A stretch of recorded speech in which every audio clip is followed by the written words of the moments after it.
요한계시록 1장 1절부터 봅니다.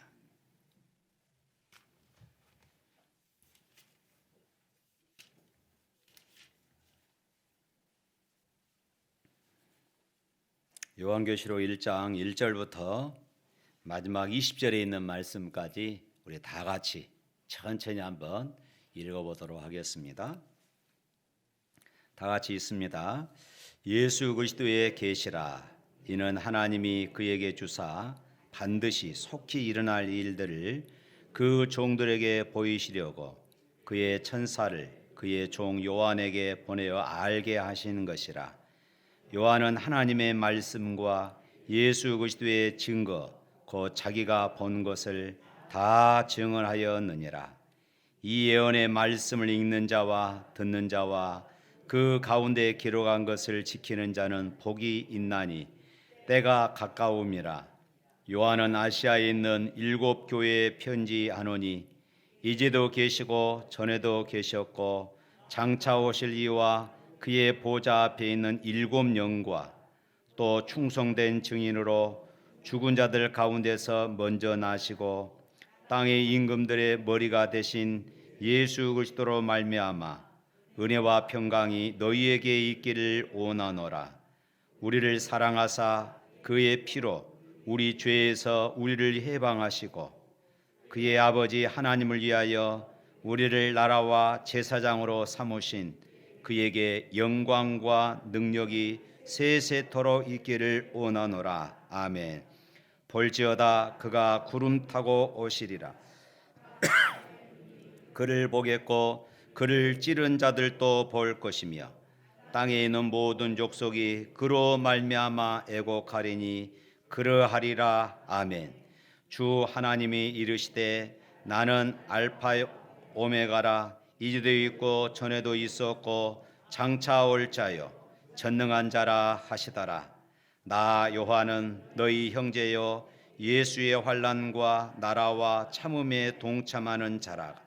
하나님의 말씀과 예수를 증언하였으므로 말미암아 밤모라 하는 섬에 있었더니 주의 날에 내가 성령에 감동되어 내 뒤에서 나는 나팔 소리 같은 큰 음성을 들으니 이르되 네가 보는 것은 두루마리에 서서 에베소, 서머나, 버가모, 두아드리아, 사데, 빌라델비아, 나오디게아 등 7 교회에 보내라 하시기로 몸을 돌이켜 나에게 말한 음성을 알아보려고 돌이킬 때에 7 금 촛대를 보았는데 촛대 사이에 인자 같은 이가 발에 끌리는 옷을 입고 가슴에 금띠를 띠고 그의 머리와 털의 희기가 흰 양털 같고 눈 같으며 그의 눈은 불꽃 같고 그의 발은 풀무불에 단련한 빛난 주석 같고 그의 음성은 많은 물소리와 같으며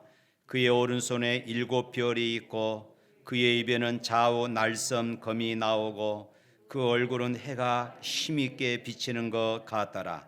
내가 볼 때에 그 발에 엎드려져 죽음과 같이 되매 그가 오른손을 내게 얹고 이르시되 두려워하지 말라. 나는 처음이요 마지막이니 곧 살아있는 자라. 내가 전에 죽었었노라.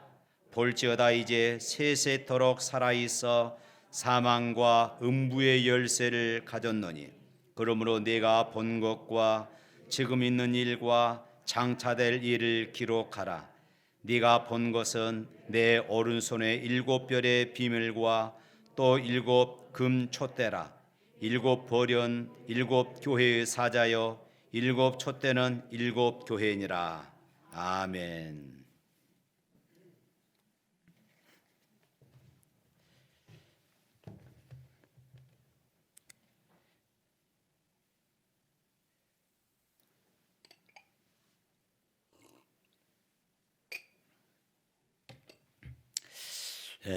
거의 한 2년 반 만에 오후 예배를 이렇게 드린 것 같습니다. 모두 각자의 위치에서 각자의 역할을 잘 감당해 주셔서 이 교회가 잘 돌아갈 수 있도록 협력해 주시면은 감사하겠습니다. 오후 예배 설교는 요한계시록 성격을 한번 볼까 생각합니다. 기독교 작가인 엔토 슈샤쿠의 일본 사람인데 이분이 침묵이라는 소설을 이렇게 지었습니다. 이 소설의 내용은 일본에 처음으로 천주교가 들어갔을 때의 이야기를 엮은 그런 책입니다. 일본은 우리나라보다 100년 먼저 복음이 들어갔던 그런 나라지요. 그런데 박해가 너무, 물론 우리나라도 박해가 엄청 심했지만은 일본이라는 이 나라도 이 박해 때문에 결국 기독교가 뿌리를 내리지 못하고, 예전에 한번 순교지 한번 가봤습니다마는 그때 당시에 일본 성도들이 마을에 살지 못하고 산속으로 숨어버렸습니다. 산속에서 지금도 그 후손들이 그 산속에서 사는 것입니다. 그러니까 복음이 일본 전체에 들어갈 수가 없는 것이지요. 그에 비해서 우리나라는 모진 그 핍박 속에서도 수없이 많은 순교자가 나왔음에도 불구하고 산속으로 들어가는 것이 아니라 믿음을 지키고 또 마을마다 교회가 세워지고, 그래서 오늘날 우리나라가 세계적인 그런 기독교 국가가 된 것입니다.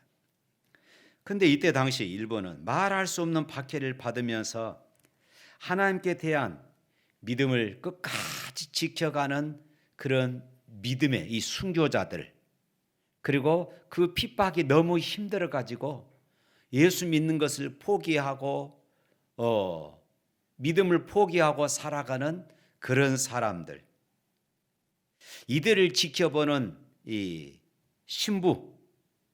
신부님이죠. 이들을 지켜보는, 믿음을 지키며 끝까지 순교를 마다하지 않고 그 길을 걸어가는 성도들이 있는가 하면은 핍박이 너무 힘들고 고통스러워서 믿음을 던져버리고 그냥 세상에서 믿지 않는 사람처럼 살아가는 그들을 바라보는 신부님의 그 고뇌와 그런 고통들을 이 소설 속에 그렇게 담았습니다.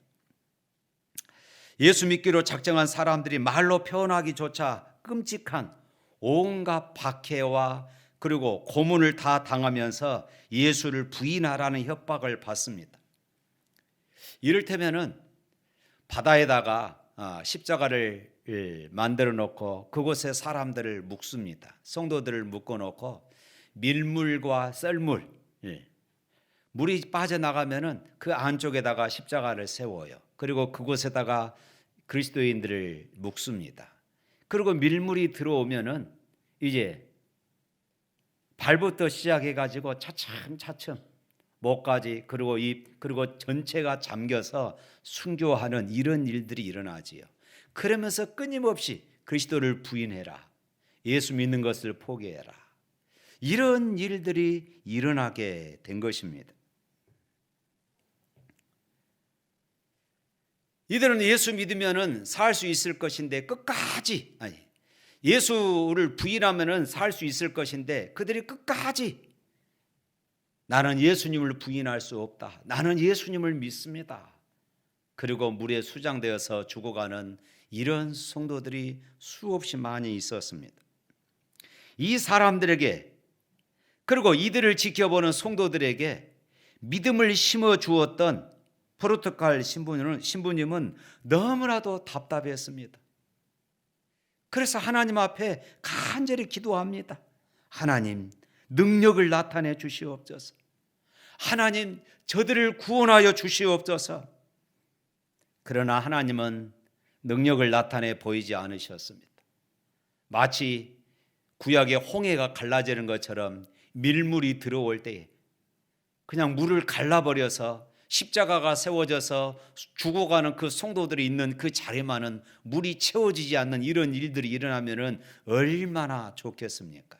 그런데 그런 일들이 전혀 드러나지 않고 성도들은 고통 가운데 그렇게 순교를 당하고 있었습니다. 이때 신부님은 하나님 앞에 피땀 흘려 기도하면서 이렇게 외쳤습니다. 하나님은 왜 침묵하고 계십니까? 그래서 이 소설 제목이 침묵입니다. 하나님은 왜 침묵하고 계십니까? 그러자 그의 귀에 아주 세미한 음성이 들려왔습니다. 나는 침묵하고 있는 것이 아니다. 고통을 함께 나누고 있을 뿐이다. 그렇습니다. 주님은 주를 위해서 당하는 그 고난에 함께 동참하고 계셨던 것이지요. 그리스도와 함께 멍에를 메고 나갈 때에 그 멍에는 어떠한 고난일지라도 주님이 함께 하실 때에, 주님이 함께 고난당하실 때에 위로가 되고 소망이 될 줄로 믿습니다. 사도 요한이 그랬습니다. 요한계시록은 사도 요한이 예수님이 사랑하시는 제자, 요한복음을 기록했던 그 제자, 요한 1, 2, 3서를 기록했던 그 제자, 그리고 요한계시록을 기록했던 그 제자입니다. 요한은 이 제자들은 다, 나머지 제자들은, 예수님의 제자들은 이미 다 죽었습니다. 다 순교를 당했어요. 그리고 마지막 사도 요한만이 그렇게 90이 넘도록 살았습니다.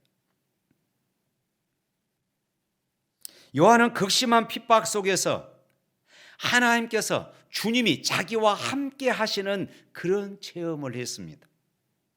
그리고 주님이 함께 하심으로 극한 고난을 극복하며 믿음으로 이겨나가는 이런 삶을 살았던 것입니다.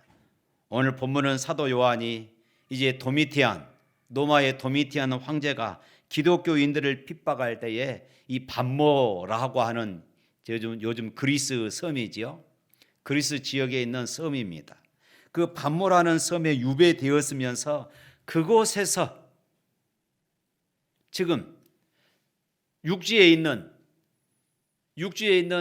교회들을 걱정하고 염려하고, 그곳에 있는 교인들이 말할 수 없는 고통 가운데 있는 이런 핍박 속에 있는데, 요한 사도는 그들을 염려하면서 반모섬에서 유배당하고 있지만은 그곳에서 하나님께 기도하고 그곳에서 하나님 앞에 예배드리는 그런 삶을 살았습니다.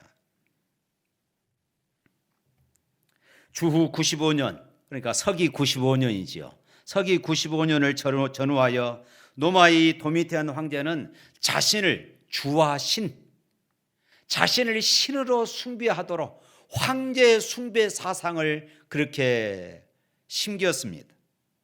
그러니 자연스럽게 그리스도인들과 충돌이 일어날 수밖에 없었습니다.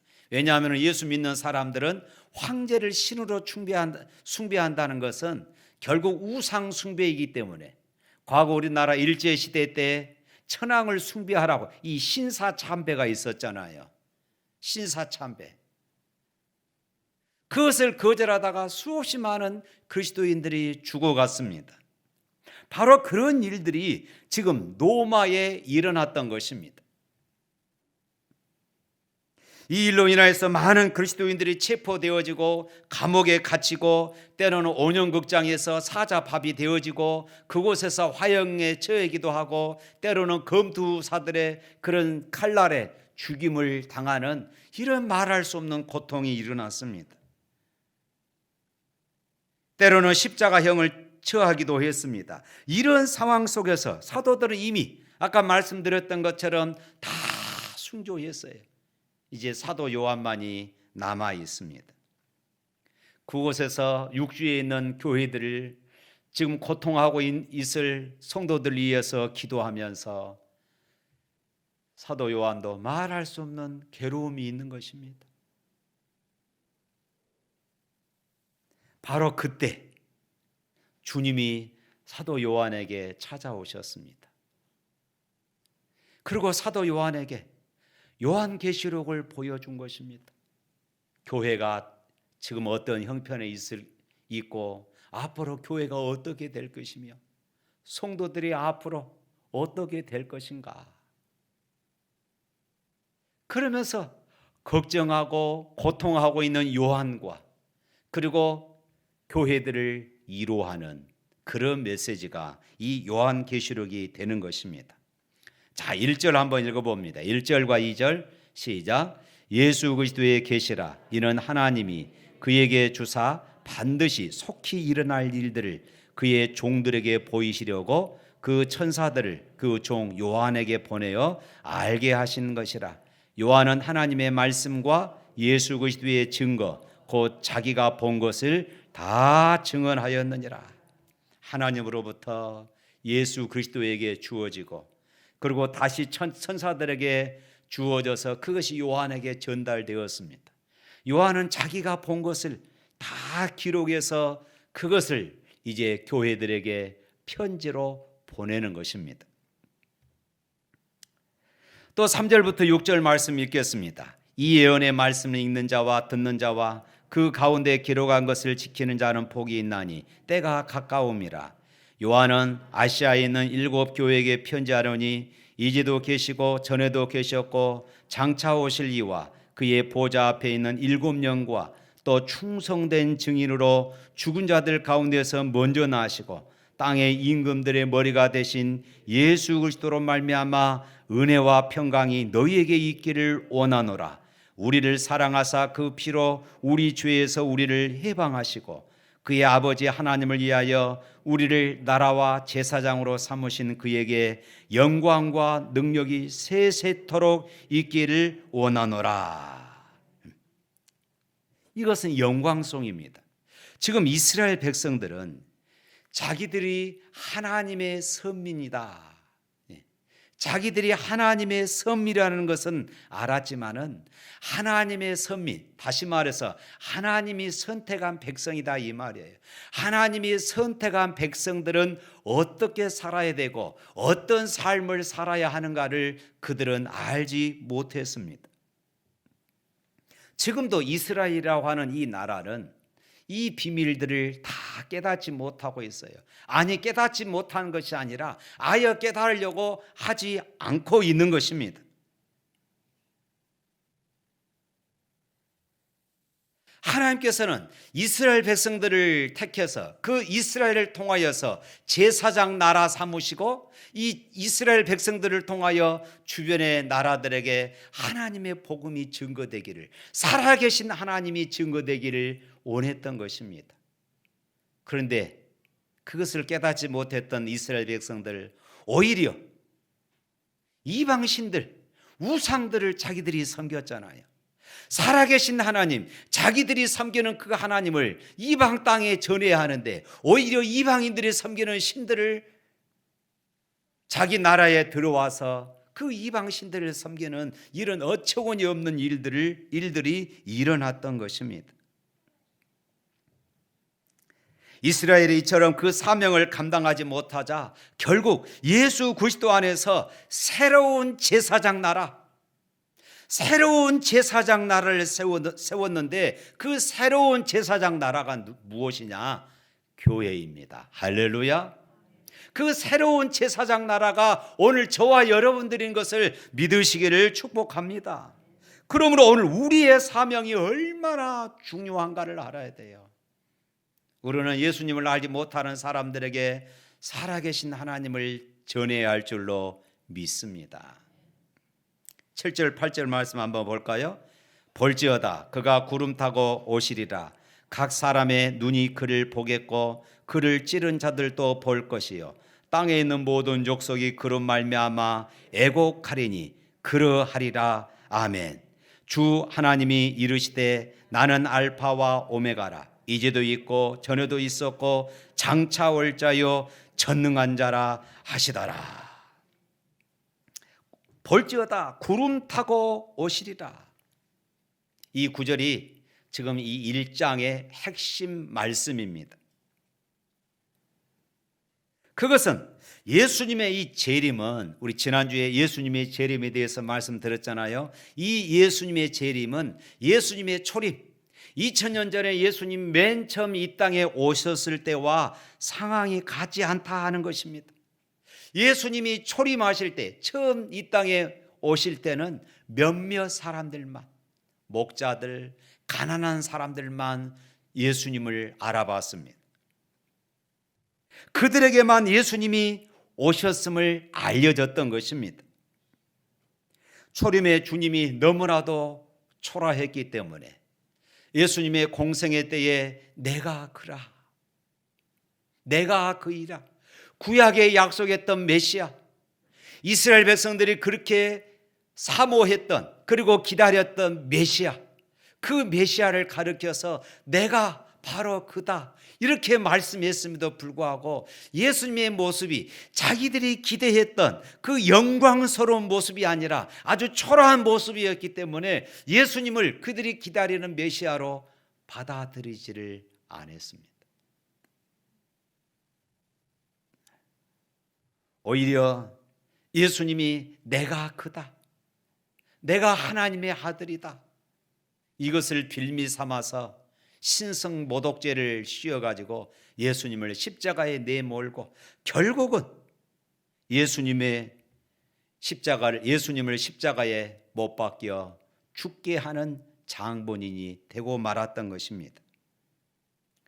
사랑하는 성도 여러분, 우리가 이 땅에서 예수 믿는 동안, 우리가 신앙생활 하는 동안 때로는 우리가 예수 믿기 때문에 내가 신실하게 하나님 말씀 붙잡고 신실하게 믿음 생활하는 것 때문에 세상에서 우리가 불합리한 일을 당할 수도 있고 손해 볼 수도 있을 것입니다.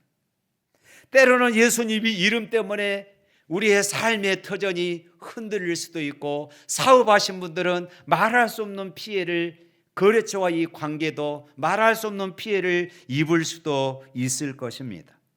그러나 여러분 기억하십시오. 예수님은 분명히 다시 오심을 믿으시기를 축복합니다. 구름 타고 볼지어다 구름 타고 오시리라. 요한은 이렇게 증언하고 있습니다. 그러나 사람들은 말합니다. 아니 어떻게 하나님께서 구름 타고 오실 수 있습니까? 그 구름이 얼마나 가볍습니까? 어떻게 이 구름 타고 하나님이 오실 수 있습니까? 그리고 어떻게 지구가 둥근데 모든 사람들이 볼 수 있게끔 오신다는 말씀입니까? 이렇게 항변합니다. 그러나 여러분, 다시 오시는 그분은 천지 만물을 창조하신 하나님이십니다. 온 세상의 심판주이십니다. 그런 모든 사람들이 알도록 오실 것을 믿으시기를 바랍니다. 볼지어다 구름 타고 오시리라. 믿음의 눈으로 주님을 바라보는 사람들은 이 사실을 믿습니다. 그렇지만은 이것을 부인하는 사람들은 그날에 심판의 날이 되어질 것입니다.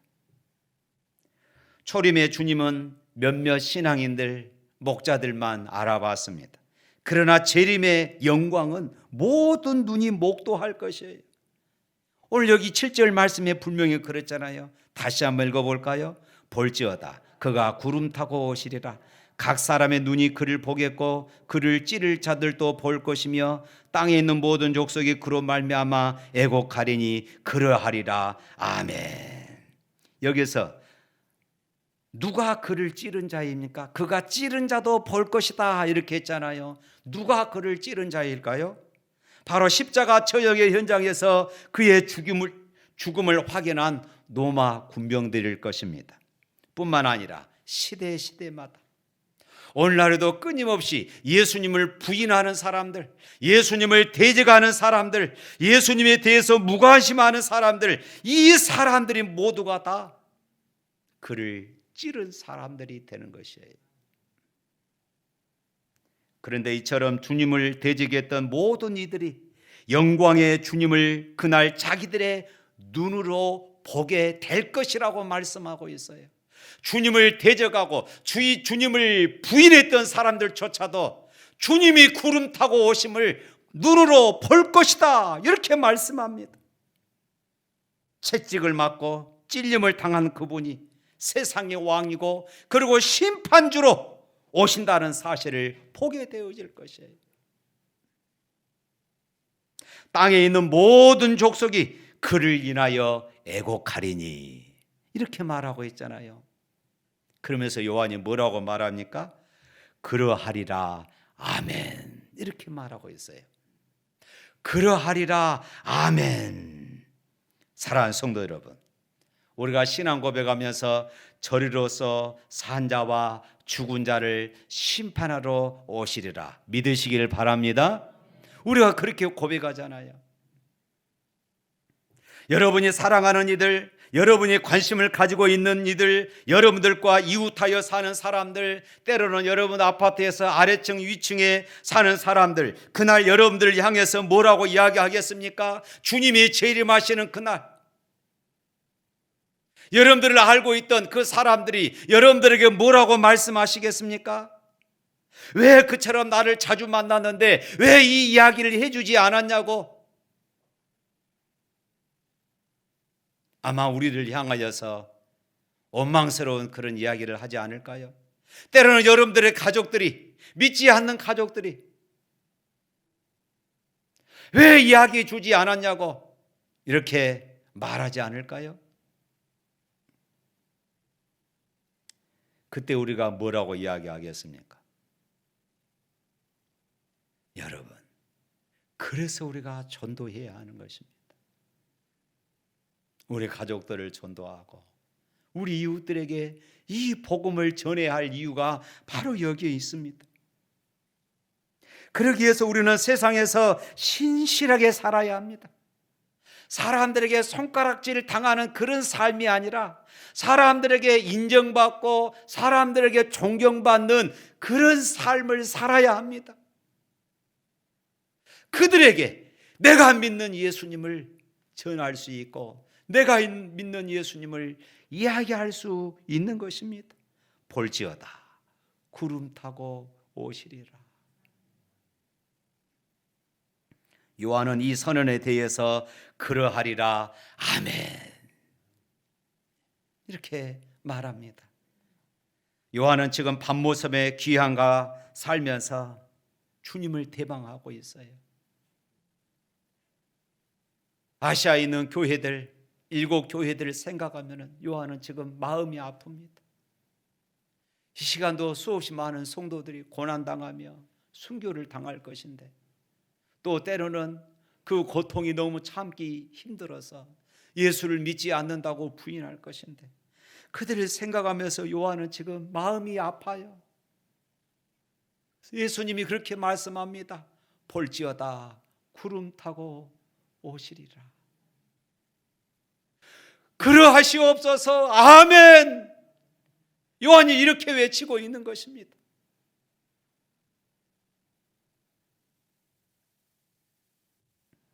요한이 살던 시대를 생각해 보십시오.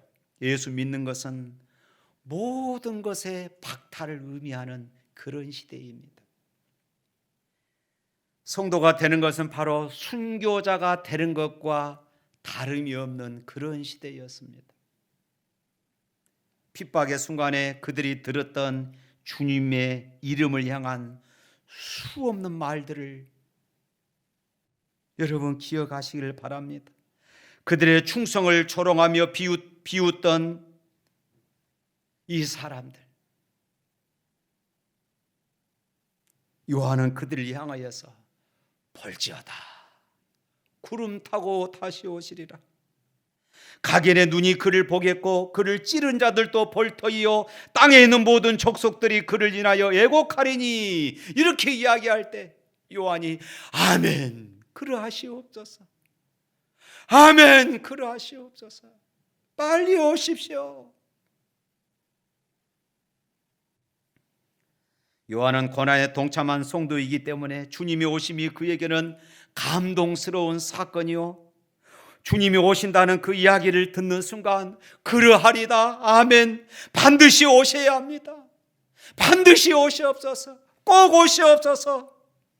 그를 찌르고 비웃던 온 세상에 통곡하는 바로 그 순간이 주님의 승리의 순간인데 어떻게 그러하리라 아멘 이렇게 외치지 않을 수가 있겠습니까? 요한은 지금 바로 그날을 대망하고 있는 것입니다. 아멘 주 예수여 오시옵소서. 요한계시록 마지막 글자가 그것입니다. 아멘 주 예수여 오시옵소서. 사랑하는 성도 여러분, 만약 여러분이 예수님 이름 때문에 받은 모욕과 조롱을 알고 있다면 이 요한의 심정을 지금 이해할 것입니다.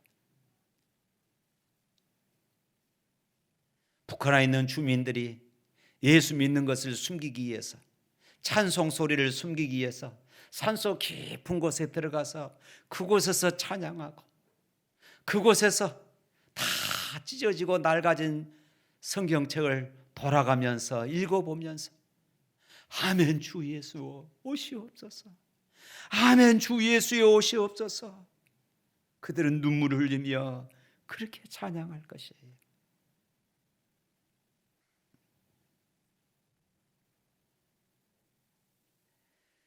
자, 13절부터 16절 말씀 읽어보겠습니다. 13절부터 16절입니다. 촛대 사이에 인자 같은 이가 발에 끌리는 옷을 입고 가슴에 금띠를 띠고 그의 머리와 털의 희기가 흰 양털 같고 눈 같으며 그의 눈은 불꽃 같고 그의 발은 풀무불에 달렬한 빛난 주석 같고 그의 음성은 많은 물소리 같으며 그의 오른손에 7 별이 있고 그의 입에 좌우에 날선 검이 나오고 그 얼굴은 해가 힘있게 비치는 것 같더라. 사진 한번 띄워줄랍니까? 자, 어떤 분이 이 요한계시록 1장 13절부터 16절에 있는 말씀을 저렇게 그려놨습니다. 7 금 촛대가 있고 그곳에 촛대 사이에 인자 같은 이가 발에 끌리는 옷을 입고 가슴에 금띠를 띠고 그의 머리털과 털의 희기가 흰 양털 같고 눈 같으며 그의 눈은 불꽃 같고 그의 발은 풀무에 단련한 빛난 주석 같고 그의 음성은 많은 물소리 같으며 그의 오른손에 7 별이 있고 그의 입에서 좌우에 날선 검이 나오고 그 얼굴은 해가 힘있게 비치는 것 같더라.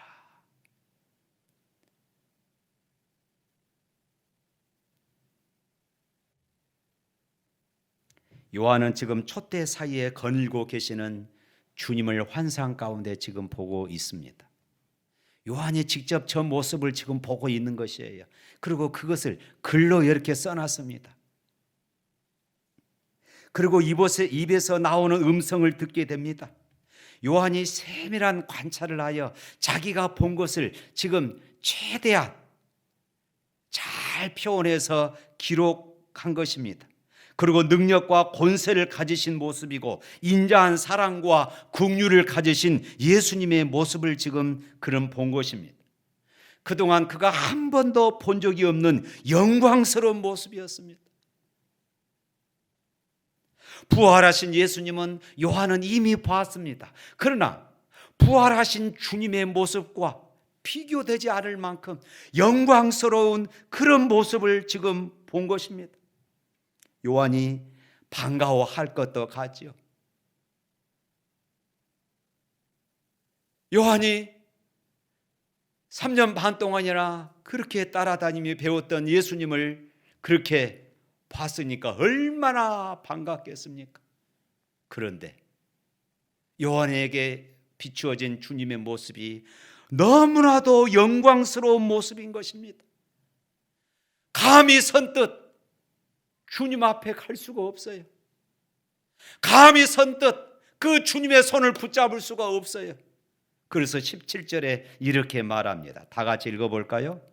내가 볼 때에 그 발 앞에 엎드려져 죽은 자같이 되매 그가 오른손을 내게 얹고 이르시되 두려워하지 말라. 나는 처음이요 마지막이라.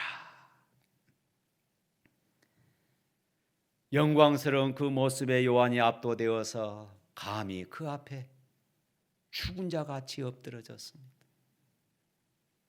요한복음을 읽다 보면요, 이 요한은 예수님의 품에 안기기도 하고 예수님의 발에 이렇게 발을 베개 삼아 눕기도 하고 그랬습니다. 여러분 성만찬이라는 그 그림이 있지 않습니까? 그곳에 예수님께 기대어 있는 이 제자가 요한입니다. 그만큼 예수님과 가장 가까이 있었고 친밀한 사람이었습니다. 그런데 지금 환상 중에 요한이 봤던 예수님은 너무나도 영광스러워서 감히 가까이 갈 수가 없는 것입니다. 그래서 죽은 자처럼 그 앞에 엎드러져 버린 것입니다. 이엄과 영광의 긴 옷과 금띠를 띠신 그분의 눈은 불꽃 같다고 했습니다. 전능하신 심판주께서는 인간 심령의 그런 깊숙한 곳까지 바라볼 수 있는 불꽃 같은 눈동자를 가지고 계시다고 했습니다. 그 앞에 요한은 압도당하고 만 것입니다. 사랑하는 성도 여러분, 특별히 요한이 봤던 주님의 눈은 불꽃 같은 눈동자다 했습니다. 그 말은 모든 것을 다 바라볼 수 있다는 것입니다. 우리의 은밀한 죄까지 주님은 다 알고 계셔요. 우리의 생각까지 주님은 다 알고 계십니다.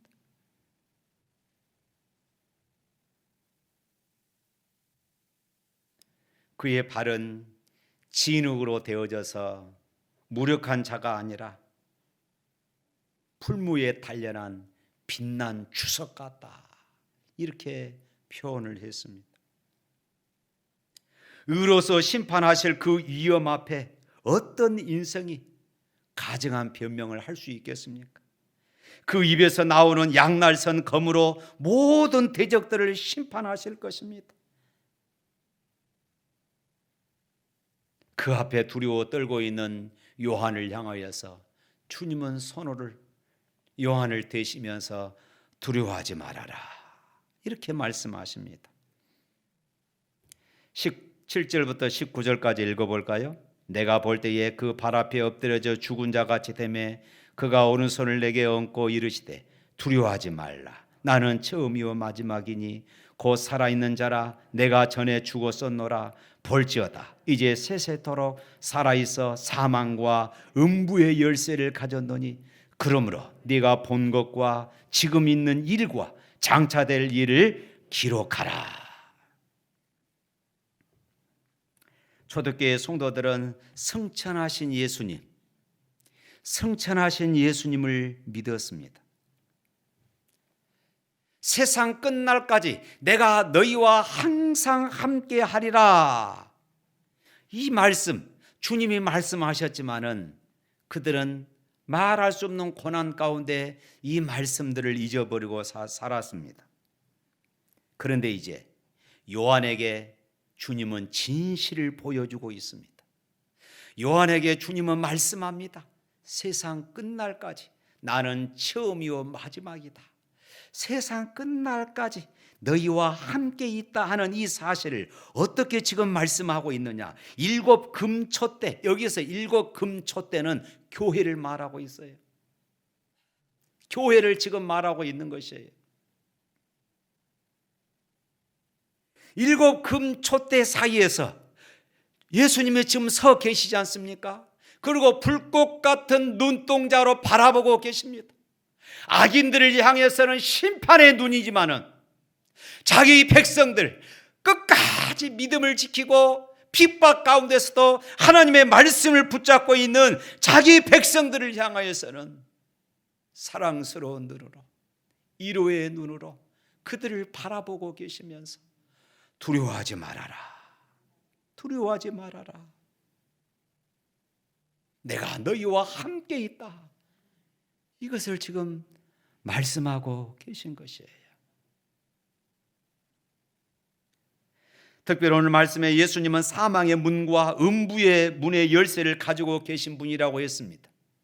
아까 서론에 말씀드렸던 것처럼 지금 도미티안 황제의 박해로 수없는 고문, 기록에 보면은 손톱을 하나씩 뺀다고 그럽니다. 그리고 때로는 그 손톱 밑을 바늘로, 날카로운 바늘로 찌른다고 그럽니다. 때로는 팔을 자르고 다 다리를 자르고 그런답니다. 죽지 않게, 말할 수 없는 고통 속에서 지금 죽어가게끔 그렇게 한다는 것이, 그리고 예수님을 부인하게 한다는 것이에요.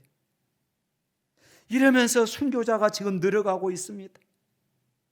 때로는 이것 때문에 많은 성도들이 예수 믿는 것을 포기하고 돌아가 버린 사람들이 많이 늘어나고 있습니다.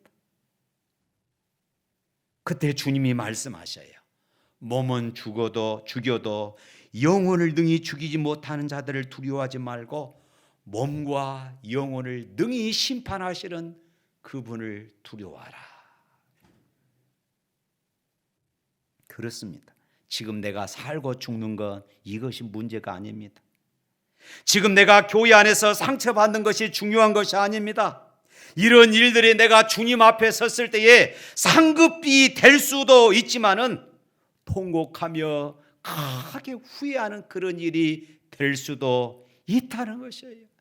끝까지 믿음을 지켰던 사람들에게는 그것이 상급이 되어지지만은 믿음을 포기해 버렸던 사람들에게는 심판이 되어지고 통곡하게 되는 것입니다. 사랑하는 성도 여러분, 주께서 우리의 생사의 열쇠를 가지고 계시는데 무엇이 두렵습니까?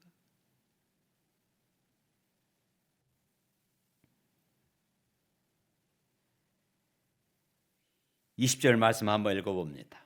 네가 본 것은 내 오른손의 7별의 비밀과 또 7 금 촛대라. 7 별은 7 교회의 사자여 7 촛대는 7 교회니라. 7 교회의 사자는 저 목회자를 말하고 있습니다. 그리고 7 촛대는 교회를 지금 말하고 있어요. 여기 7이라는 말은 지금 앞으로 2장 3장에 나올 7 교회, 아시아에 있는 터키 서쪽에 있는 이 아시아 쪽에 있는 7 교회를 지칭하고 있지만은 오고 오는 모든 교회들, 오늘 우리들까지 포함해서 앞으로 일어날 모든 교회들을 다 상징하고 있는 것입니다. 요한이 본 것은 7 금 촛대와 그 사이를 거닐고 계시는 주님의 모습이고 주님의 손에 있는 7 별의 비밀이었습니다. 사랑하는 성도 여러분, 요한이 본 주님은 그때 7 교회만 돌보시는 것이 아니라 오고 오는 모든 교회를 돌보고 계심을 믿으시기를 바랍니다. 도미태한 황제의 핍박이나 그 어떤 억압에도 굴하거나 좌절하거나 두려워하여 숨지 아니하고 담대하게 하나님의 말씀을 붙잡고 하나님의 말씀을 증거하는 그런 성도들. 사도 요한이 체포되어 유배되자 당시의 교회들은 크게 두려워하고 근심에 쌓여 있었습니다. 우리의 대사도이신 이제 예수님의 마지막 제자까지 이제 순교하고 있구나. 그러니까 교회들이 힘이 빠진 것입니다. 교회들이 두려워 떨고 있는 것입니다. 근심에 빠져 있는 것입니다.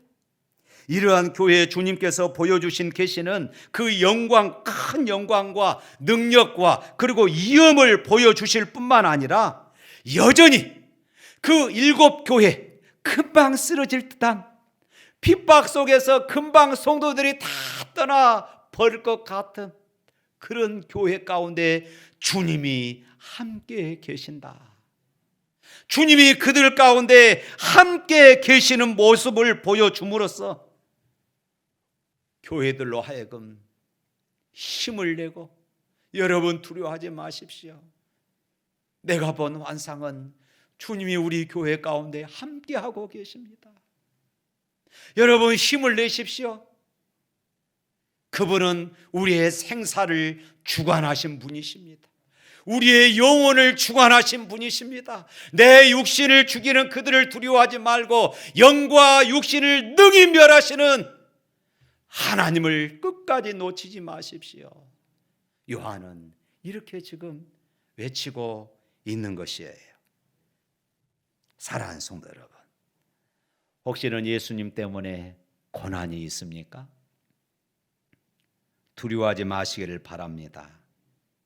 7 금 촛대 사이를 다니시며 여러분을 붙잡고 계시는 분이 바로 나를 위해서 십자가에서 죽으셨을 뿐만 아니라 다시 오실 예수 그리스도이십니다.